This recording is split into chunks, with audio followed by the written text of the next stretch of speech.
Hey guys, this will be video 14 for the Les Paul restoration. It's basically going to be a continuation of 13 where I was discussing the paints and the lacquers and whatnot. So I'll just pick up where I got cut off. What I was mentioning about, shaking this, and I'm not going to shake this yet because I want you to see the clearness. Now I know you're not supposed to put chemicals in glass jars, and I think we all know why. But there's certain times when you have to do certain things, and the fact that the Prevail sprayer, its little canister is glass, I don't think it's the end of the world. But what I was going to say, when you're mixing your consistency, this being black, if I had a black enamel paint in a glass jar, and I'm on the camera, I believe. I tell you what, let me back the camera up a little bit. I may be just a little bit too close. It may jerk a little bit. If I had enamel in this jar and I shook it like this, that glass wall is going to be black and near non-transparent probably for a minute, if not 2 or 3 minutes. But with the lacquer, let me just back here. Can you see that? See how you can already see through it and you can see the red label on that? I think you can. So what I'm saying is the consistency, the viscosity is not watery, but it's very thin. And what that does is it allows it to spray really, really nice. It doesn't sputter. You're not going to run the risk of it clogging on you, things like that. And the reason I like the nitro, and I may talk about finishes and lacquer much more later on, but I'm just going to hit the high points right now. The baleen / Mohawk nitrocellulose lacquer dries so fast that you shoot 1 or 2 coats thin, very thin, and then within 15 minutes tops, you're able to sand, and then shoot another coat. Within 15 minutes, you sand, you shoot another coat. You can literally build up 7 or 8 coats. You can do the project in one day, probably within a 2 or 3 hour period. But the kick is once you do the final coat of the lacquer, you got to let it dry between 3 to 10 days, 3 to 5 days, according to your climate. So, the end results can be a little bit frustrating because you're really waiting on it to really, really harden. But if I were to go in, I'm just gonna get this out of the way so I don't risk dropping it, breaking it because of the glass. But if I go in with some sort of enamel, even if this is a professional quality enamel, like this is what I used to use when I was doing my marine engine building. This is an incredible product. And it dries, fairly quickly. It's not too bad. But this stuff is so thick that it's going to orange peel. It's impossible. I don't care how thin you spray it. And you let it dry and you sand it and you spray a thin coat, let it dry, sand it. The work time is exponentially longer with an enamel, and it's almost impossible to get around the orange peel effect. Whereas with a nitrocellulose lacquer, there's almost no orange peel, even if you don't really know what you're doing. Checking the camera here as a painter. And here's the kicker. I think I paid $7 a can for this at my supplier. And you go to your local big box. This is in the $6 to $7, $8 range. Go to Woodcraft. If you have a Woodcraft close by, you can buy this off the shelf for like $7.99. I don't think there's a price tag on this. That's a smoking deal. That's an incredible deal, because if you buy this online, you're going to have to pay shipping, and I think you're going to end up paying about $20 a can for it. It's still worth 20 bucks a can. It's a great product. You can cover a lot of square footage with this right here. So can you work with this if you got it in your basement? Yeah, you can, as long as you're not in a hurry. It's going to take you forever to get your end results, and you're going to have orange peel that you're sanding till the cows come home. So go with the high-end stuff. Don't try to substitute too much, because the product that was designed for the job that we're doing may be either the same price or just a little bit more, but what it saves you in time and finish, it pays for itself in the first job. So I think that's enough discussion about the paints and the chemicals right now. So I'm going to set this over to the side. All right, we're at 5 minutes and 34 seconds. When I blacked out a little while ago and I forgot what I was talking about, and I'll just use a piece of poplar. When I was talking about, man, there's something about the Robert Benedetto videos and the studies. Here's what I forgot to mention. Let's see if this is in the camera. This is your traditional archtop bridge from the 30s, the 20s. Now my first archtop guitars, I'm making sure I'm in the camera, that I was building, I was doing rosewood, or either an ebony bridge. There was no metal. Everything was wood. And even Benedetto was like, yeah, I tried to figure out this whole thing about maybe doing just a solid ebony or a solid rosewood or solid this or blah, blah, blah, blah, blah. In other words, he was really in pursuit of the pinnacle tone transference from that string to that top to the X brace into the sides, you name it, into the body. And even Gibson realized early on that, wow, either somebody really, really understood what they were doing with the whole metal studs into the bridge concept, because they tried to improve on it and they kept going back to this right here. Now this is for archtops, but you're going to see how I'm going to tie it back into the Les Paul, which is an archtop guitar. The reason I mentioned the anchors, so anyway, I'll go ahead and not get long-winded on that. They found that after all the research and all the development, that even if you go with make sure I'm in the camera, even if you go with a metal bridge, be it brass or some sort of mixed alloy, this little thumb wheel design was incredible as far as transferring the tone.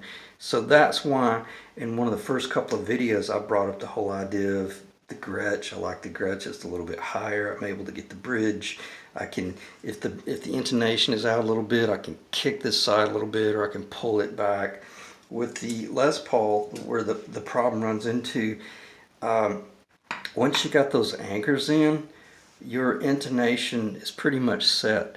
And they discovered that in a lot of the vintage Les Pauls, that they weren't able to intonate them properly. Because why? Well, it was a production company. They were building hundreds of guitars a day, if not a week. They didn't have time to get right down to splitting hairs and finding exactly where they wanted it. But where I am going with this, and I'm going to finish this within a minute, if you can carry that stud,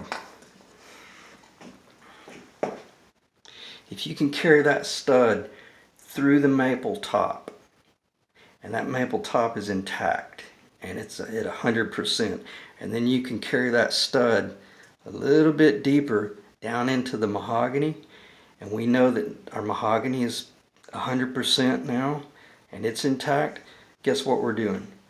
We're transferring tone at near 100%. And the question would arise, is the anchor-based bridge stud, is it transferring the tone through the maple into the mahogany as good as we could with a long stud? And I don't have an answer for that because I've never done any sort of forensic analysis, but when you look at the R8s, the R9s that they're building today, they're putting the studs straight into the body.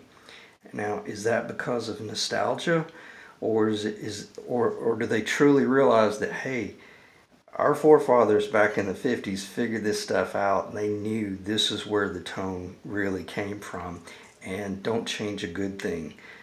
So that's what I failed to mention earlier when I was talking about, oh yeah, I'm glad I thought about the Benedetto and the angle and the pitch and blah, blah, blah. It was mostly that I was going to discuss that even in his analysis, he discovered this is the bridge you want if you're building an arch top.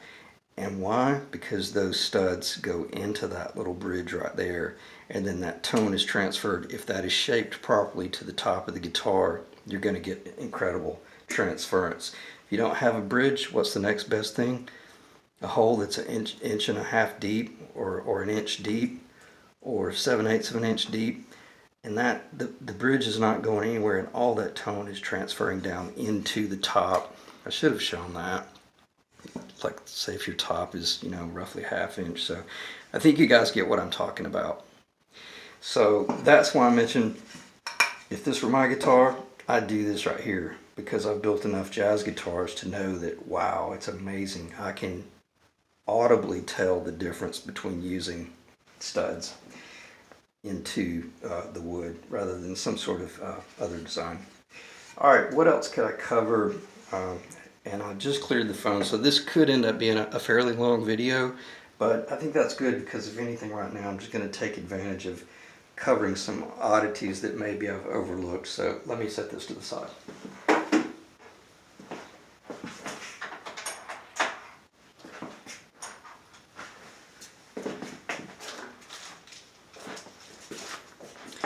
One thing I will talk about briefly, which I've failed to mention, is from the very beginning. Let's see if I got the guitar in there. From the very beginning of the project, the first thing you do is, as I said, take note of everything. But because I had not done any Les Paul restoration in a terribly long time, and have never done this extensive of a restoration of the Les Paul, I didn't know, let's see if that's in there, I didn't know exactly where the control points were. Let me grab this.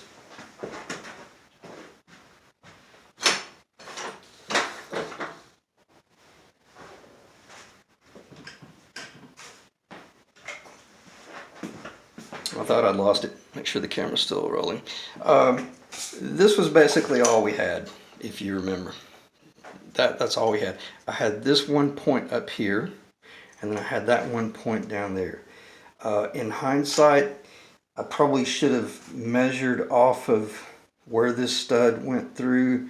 I should have graphically represented exactly where that hole was and exactly where that hole was in relation to points that are very fixed. Not necessarily this as much as this right here. I did not do that. Is that a mistake? Almost. If I made a mistake, that would be the mistake. But one thing I did do is on the very, very front end, if you look over here, see that yellow line? That is exactly the center of the body of the guitar.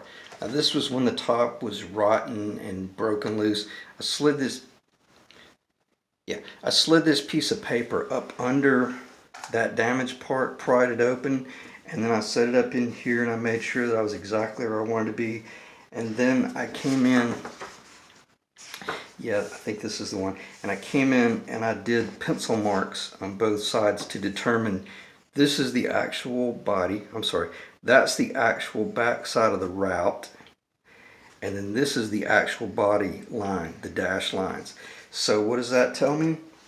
Well, I could come back here based on where my strap button is, connect these points right here, and I could come in with a pick tool, and I could hit these control points probably within a couple of millimeters, within a 1/16 of an inch.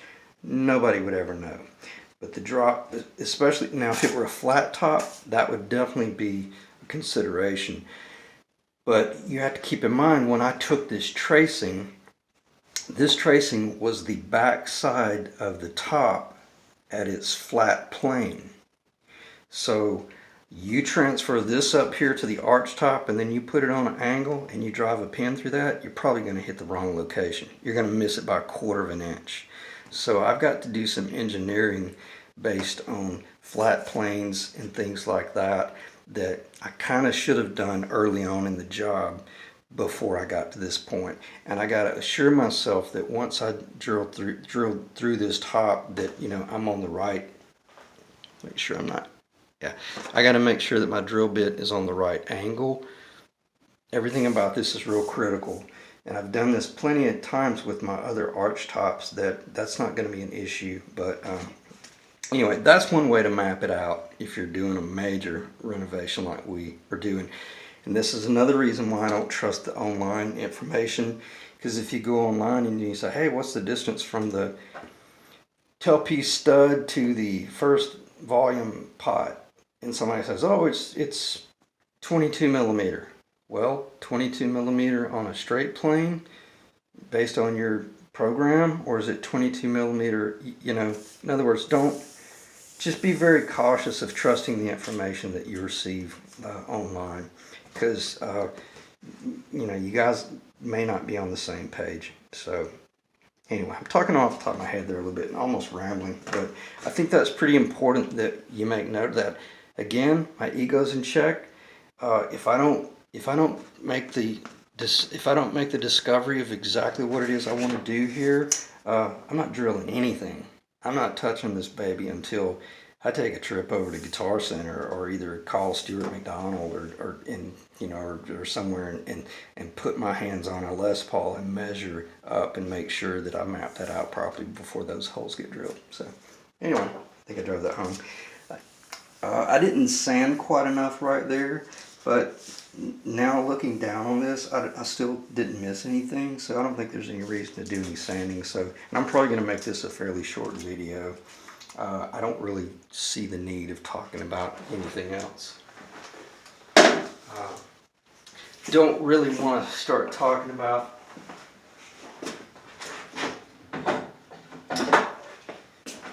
I'll just throw it up on the table just for the brief consideration, because we are getting at this threshold, and I'm not going to spend too much time talking about this.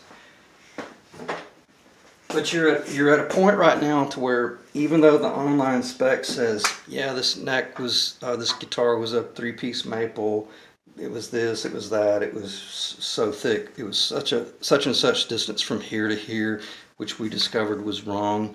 Now you have the option. What would the pros do, or what would say, like I don't know, the Murphy Lab guys of the world, what would they do at this point? Would they go back with a maple neck with an ebony fretboard, or would you go with a mahogany and build a Gibson? What would you do? One piece. This is Honduran. The chatoyancy of this neck is unbelievable. You wouldn't believe it when this neck is wet, how beautiful it is, and it plays, it feels great, everything about it is incredible. But it's not my guitar. The owner of this guitar, he and I both have a very clear view that let's take it back to original, let's go back to maple, but we're at a point to where we can cross the threshold differently if we want to, and if we so choose to not use the maple and not use the ebony, then we could make that transition. Would I make the transition? There's the only thing I would not change. I definitely would go back ebony on the fretboard. I might go with the mahogany. Well, just like this neck. This is a Gabon ebony, and that has not had any stain put on it. That's just natural. I hope it's in the camera. It's beautiful once the oil gets on it. So you could do solid one-piece mahogany with the Gabon ebony. That would be unbelievable on that guitar body that we're restoring. But it's not my guitar. It's not my call. Is the maple going to sound good? God, yes. Absolutely. It's going to be very articulate, very clear. It's what I put on all my jazz guitars. Bird's eye. It'll be quarter tone once it stands up. So just mention that briefly.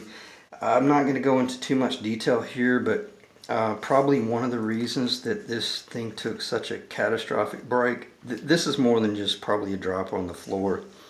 This looked like it was either probably went through like a really horrific storm, maybe a tornado or something, and just tore the thing apart. But make sure it's still recording. But this is a pretty deep channel. And in hindsight, is that a design flaw? Nah, I'm not going to say. I wouldn't route them that deep. And the truss rod channel today, the engineering is incredible. This is a single rod but with a solid cap, and they're welded shut, so it's dual adjustable. Now, is that Gibson? No, it's certainly not a vintage R9 or anything like that. Let me make sure that's in the video. But man, it works, and it works incredible. And not only that, it only protrudes. Let me see if I can do this on the camera and it be noticeably understood. Bear with me a second while I get this up.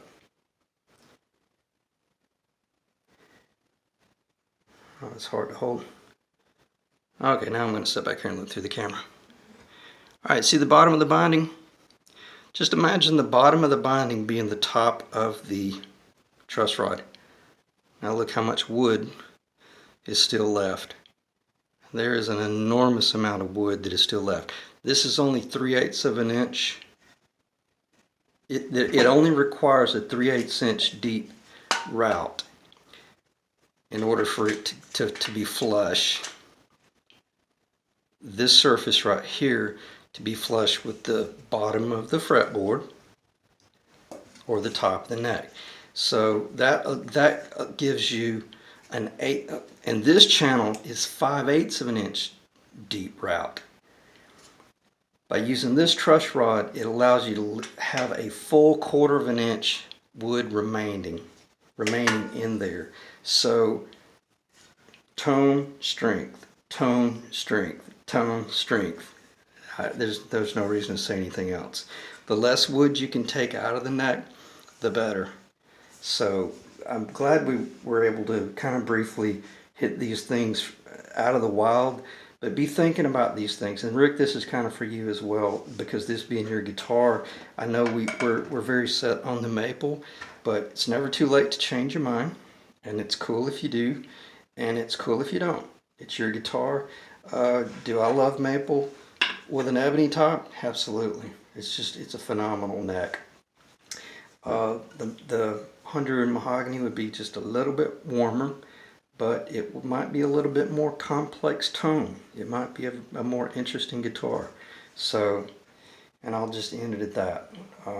Again, I'm indifferent about these things. Neither one of these is right or neither one of these is wrong. They're both incredible necks. So, and I don't want to start talking about anything else, because that's just an introduction of, you don't have to go back with the traditional Gibson single rod 1940s engineering. Some things they got right, you know, like the general design in itself, and some things, yeah, with technology and time improved. You know, that's only 3/8 of an inch deep. Let's see if I can get that again.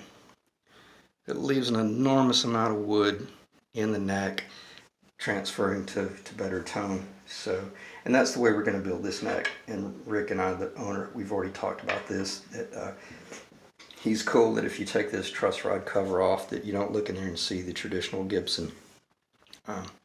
You don't see the traditional Gibson truss rod. So anyway, all right, I'm going to end the video right there, guys. I appreciate you staying in the ring. I'm looking around to see if there's anything else I might need to introduce, but probably video 14 might be another day or two from now, because I got some other things I'm doing with a couple of other guitars. But I'll probably will move into the transition of maybe how I do the binding, and then we'll set the body to the side and we'll start building the neck. So appreciate you staying in. Talk to you later.